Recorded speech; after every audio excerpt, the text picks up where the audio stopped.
We're going to go into our 100 questions every first-time home buyer should ask. Today's question is a good one, and it is, how do I make an offer? Offers contain at least three things. They contain the property description, also known as the address. If you're talking about raw land, it's going to contain like the legal description. Right? And then number two is consideration, like what will you pay for the property?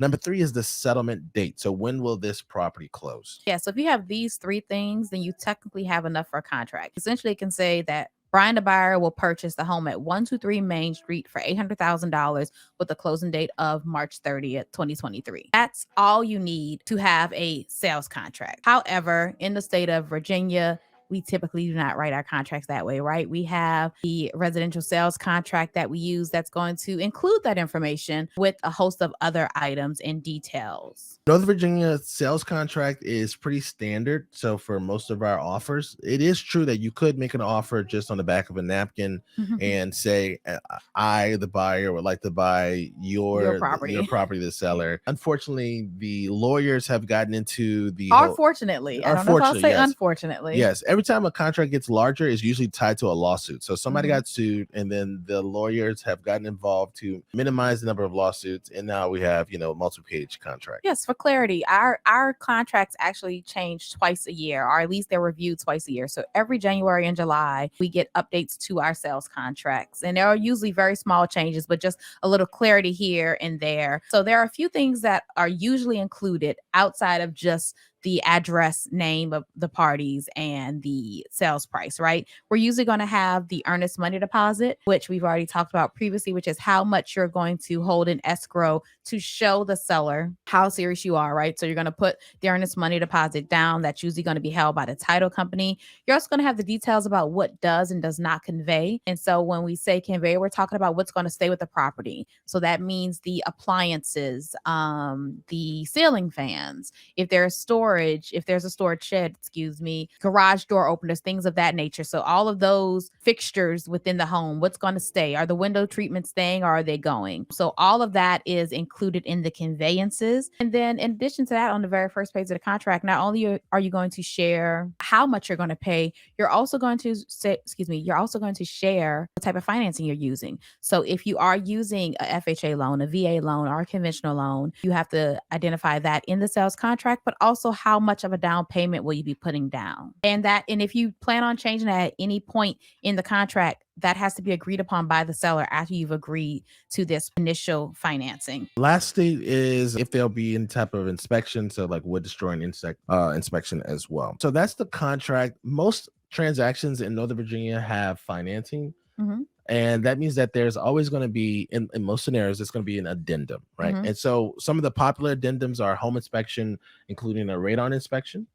And then with those home inspection and radon inspection, it's going to talk to you about the length of the inspection. It's going to talk about whether or not you're going to negotiate repairs, and it'll talk about the period of time of this whole negotiation process. Yes, so it's going to give you an opportunity to do due diligence. And so you have two different types of inspections we usually see with our home inspection contingencies. You're going to have a full home inspection, and then there's going to be an option with an option to void only. So the full home inspection, that means that you'll do the inspection and you have the opportunity to ask for repairs or credit from the seller. And if you are unsatisfied with the results, you're able to void the sales contract for any reason during that negotiation period. Well, with the notice of void only, that means you'll have the inspection, but you're saying on the front end, I'm going to do this inspection, but there are only two outcomes here. I'm either going to choose to move forward without asking the seller to do anything, or I am going to void the sales contract and the seller can put the property back on the market. And in that same addendum, you can identify if you want to have a radon test.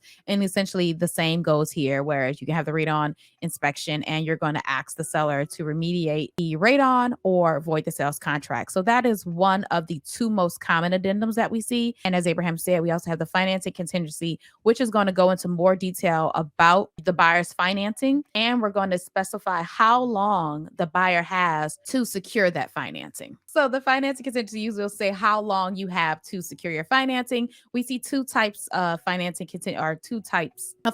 either one that automatically expires on a specified date or one that automatically continues. And it just says, the seller is going to have, the buyer is going to have 18 days to provide financing approval. And if not, then the contingency automatically expires or automatically continues. If it automatically expires, that means that at the end of that 18 days, if you don't let them know that you have not gotten your financing, then you can't get out because your financing isn't approved, right? We always do automatically extend. We never select automatically expires because you just don't know how long your lender is going to need, specifically because of the appraisal, which is also included in its contingency. It's going to say how long the lender has to get that appraisal back to the agents to let them know whether or not the house appraised. And also it specifies what happens in the event of a low appraisal. So if the property doesn't appraise, a couple of different options, right? You can renegotiate the sales price. If the seller isn't willing to renegotiate the sales price, the buyer may have the option to bring the difference to the table, or everybody can just choose to walk away. And so that addendum is the second most common addendum. And we're going to see that in almost every scenario. So these two addendums are part of almost every contract. Even an appraisal contingency, when someone is paying cash, is sometimes included. But as we alluded to earlier, buyers become more aggressive as the market changes after they lose 3 and 4 properties. And so last year we started to see a lot of people, and this is not something we recommend, but last year we did see a lot of people start to remove those contingencies. So the next document that you're going to see in an offer is the residential property disclosure, which is usually provided by the listing agent, or really it's always provided by the listing agent. And you're going to include a copy of your pre-approval letter. So one thing that we always share with our buyers, as soon as we sign buyers, we send them a copy of the sales contract immediately. It's part of the welcome package that I send our clients when we take them on. And it's because in a seller's market, things tend to move very quickly, meaning that if you see a property and it is a hot market, while many sellers will hold off until after that first weekend to accept offers, we also have sellers who are going to accept as soon as they get a good offer. Yes, when they get their number, they accept. We had a seller we're working with that we got an offer first day on the market, and she said, "Hey, you know what? Cancel everything else." She said, cancel the open house, cancel all the showings this weekend. I got more than I expected to get. I'm good to go. I don't want to interrupt my family time the rest of this weekend, right? So because of that, sometimes buyers move very quickly, or they put their offers in very quickly. And for that reason, we go ahead and we send all of our clients a sample sales contract on the front end, and it's going to have the sales contract with all the addendum. And the reason we send that on the front end is because if you decide you want to make an offer quickly, we don't want you to sign a contract blindly without reading it. So by sending a contract to our clients on the front end, they already know what it looks like and they already know what goes where. So when Abraham meets with them and they give them the specifics of the offer, they have already read the contract and know exactly what's going to go in there on the front end, because the contracts are rather long. Just the sales contract is 12 pages. And that's before we add the financing contingency, before we add the home inspection and radon contingency. So we make sure that we give that to them on the front end, just because when you're in a rush, you're probably not going to read a 20-page document or go over it with a fine-tooth comb. And I would hate for the first time you see that document to be when you're about to sign it. So I wanted to mention that one of the transactions this past January, which was the highest price over asking price paid, which is a buyer paid $200,000 over the asking price for it was a $1.1 million property. They paid $1.3 million. It was an all cash offer, and this offer caused the seller to cancel the open house. So this is another one of those scenarios where when you're becoming more and more aggressive, you'll just make an offer before the offer deadline.